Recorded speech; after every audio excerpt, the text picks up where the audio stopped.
TSP news में आपका खैर मकदम है। आपके साथ मैं आदिल खान आजाद। इजराइल के लगातार वहशियाना हमलों से अमेरिका परेशान हो चुका है, क्योंकि थू थू पूरी दुनिया में अमेरिका की भी हो रही है इजराइल के साथ साथ। अब इसी वजह से जो बाइडेन अमेरिकी राष्ट्रपति ने एक बड़ा फैसला लेते हुए कहा है कि हमने इजराइल को बम बारूद बहुत भेज दिए, अब गजा को मदद भेजेंगे। अरे यार, तुम्हारी वजह से ये हाल हुआ है गजा के लोगों का। अब गजा के लोगों को अमेरिका खाना भेजेगा, वो खाना जो रेडी टू ईट है, ऐसा खाना जिसे पकाने की जरूरत नहीं है, ऐसा खाना जिसे अमेरिकी फौजी खाते हैं। अगर आपको यकीन नहीं आता कि अमेरिका गजा को मदद भेजेगा तो चंद हेडलाइंस पढ़ देता हूं, आप तस्दीक कर लीजिए। फिर कोई और जानकारी भी इसी में बड़ी अहम देने वाला हूं।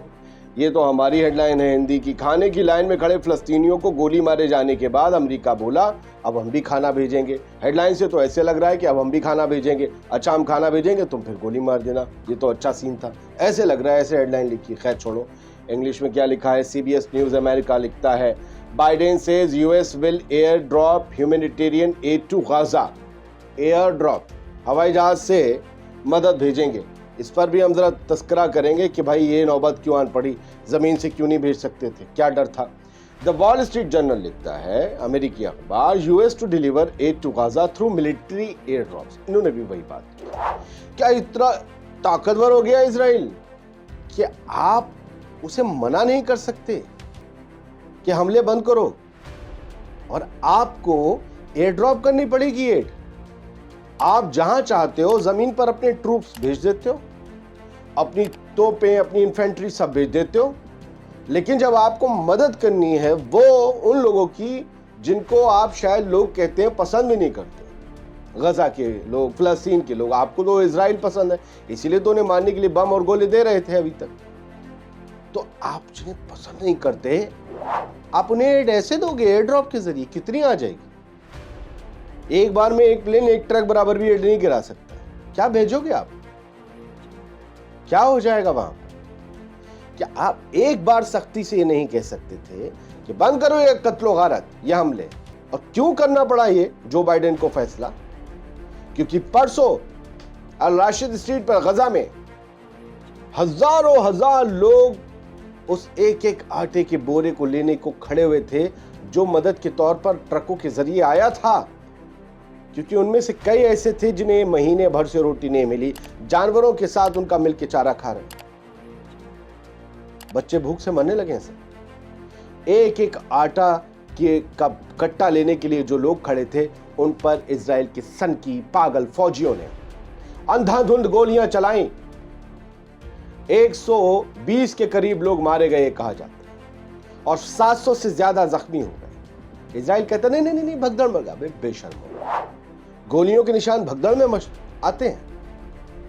दुनिया ने झूठ को नंगा कर दिया।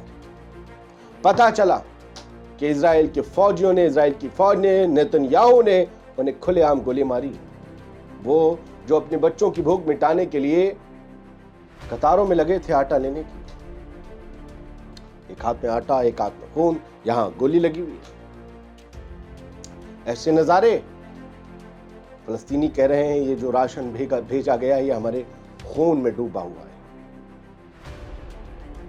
हमारी भूख हमारी जान से मिटाई जा रही है।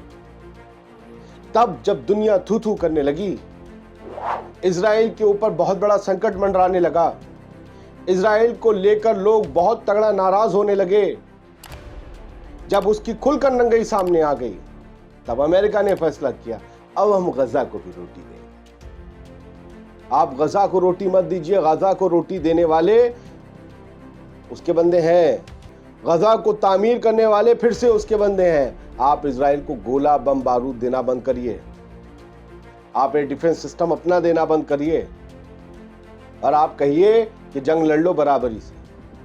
दुनिया को पता चल जाएगा इजराइल कितना ताकतवर। आप पीछे से हटिए, नहीं हटेंगे। ये सब होता रहेगा, ये सब होता रहेगा और दोहराया जाता रहेगा। बेगुनाह मजलूम लोग मारे जाते रहेंगे। 30,000 से ज्यादा फलस्तीनी मारे गए हैं, 13,000 उसमें बच्चे हैं, 11,000 औरतें हैं। कैन यू इमेजिन, 13,000 बच्चे हैं, उनमें से 6,000 बच्चे ऐसे हैं जिनकी उम्र 5 साल से कम है। Can you imagine. और मानवता के पापा अब उसी गजा में राशन भेज रहे, दवाइयां भेज रहे। शर्म आती है सर, बहुत शर्म आती है।